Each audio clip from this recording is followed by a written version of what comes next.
At what point did you know that rap was what you wanted to do? Oh, I loved hip hop since the beginning, since day one of hip hop. Now, rap, I always rapped, 8 years old, 9, 10 years old. I always been battling in schools, but I took the streets and the drug game more serious than rap. And so, unfortunately, I can't make no excuses, but I wanted to get rich or die trying. You know, I never liked being poor. And so I knew that I was willing to take whatever risks I had to take to become successful. And so we targeted that game and became really, really good at that and really successful. And so a bunch of my friends started going to jail for the RICO. You know, that's when the RICO was invented. And so they took down John Gotti with the RICO. And so if they took down the Italian mafia, who was the smartest gangsters ever lived, you know, the Italian mafia, they have a son that's a lawyer, they have a son that's an accountant, then the other three are gangsters, and the father's the Don. Like the whole hierarchy is created on how we're gonna get away with crimes, right? And not stereotyping. There's very hardworking Italians. I love you all. I'm just trying to tell you of a life of crime. And they was taking them down. So imagine Puerto Ricans and black guys that, you go walk in the store and you see a black or a Spanish dude that's in the streets, they on the phone going, yo, I need 10 of them things, trying to impress the whole store, not knowing they're going to jail for 80 years for talking that shit on the phone. And so all my friends were going to jail. So Diamond D talked me into making music. I went to the Apollo Theater, amateur night at Apollo.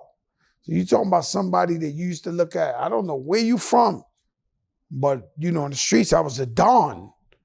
You know, to going into the mercy of the people where they could boo you and throw apples at you and throw you off the stage, talking about I want to rap.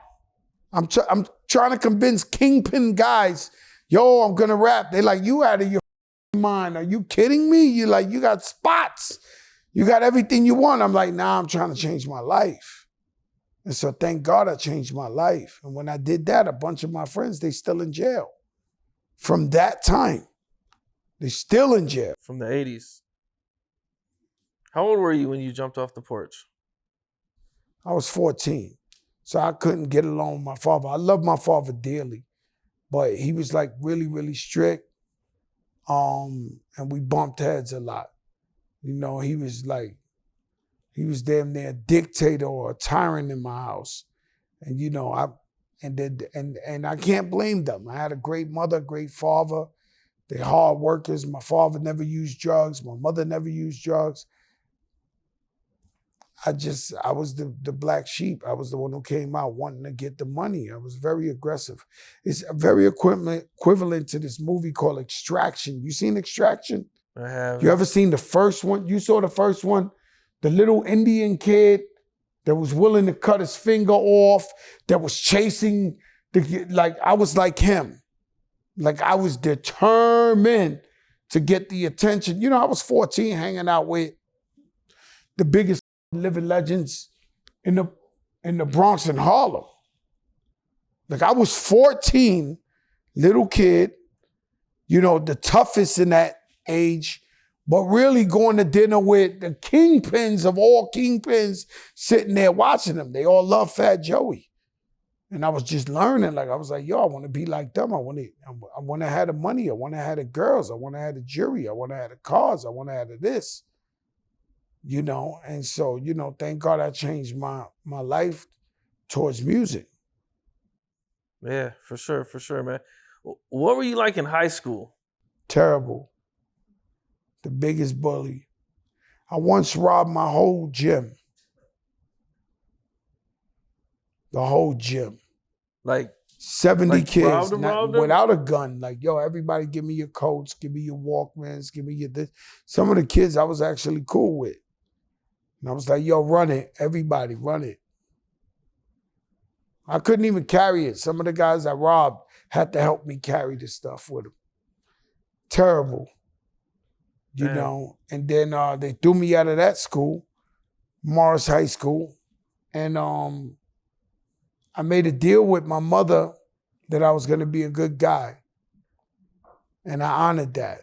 You know, when I went to South Bronx High School, I got into a problem the first day with some big dudes, and they was talking shit. I was talking shit, you know, because I always been Fat Joe. You know, I could go to a new neighborhood, and I'm me.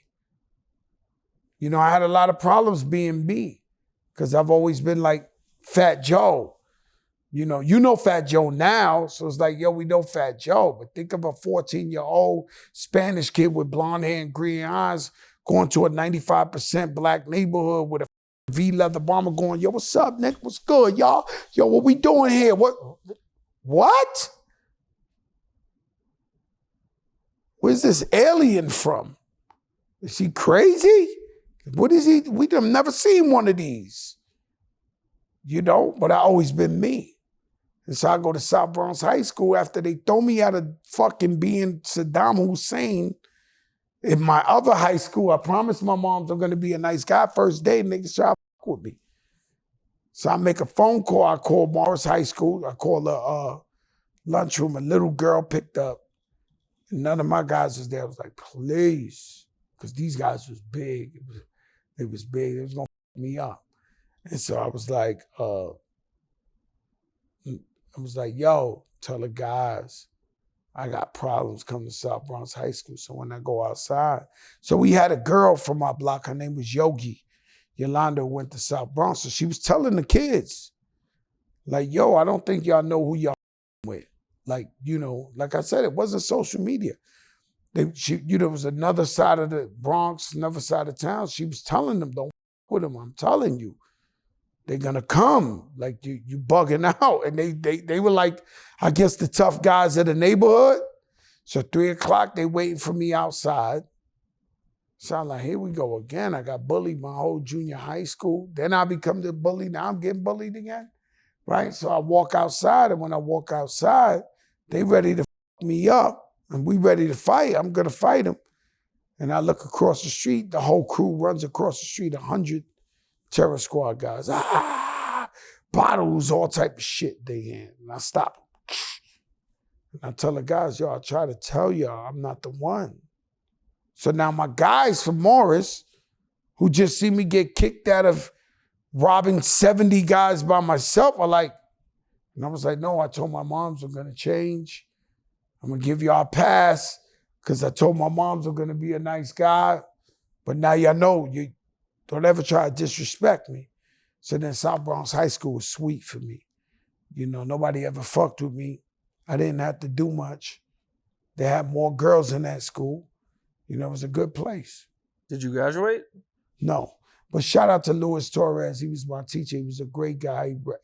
Rest in peace, man. A real great guy who always told me to follow my dreams and my goals. What's up? This is Cam Capone. We got more content like this coming soon, so hit that like button, subscribe, and stay locked in to Cam Capone News.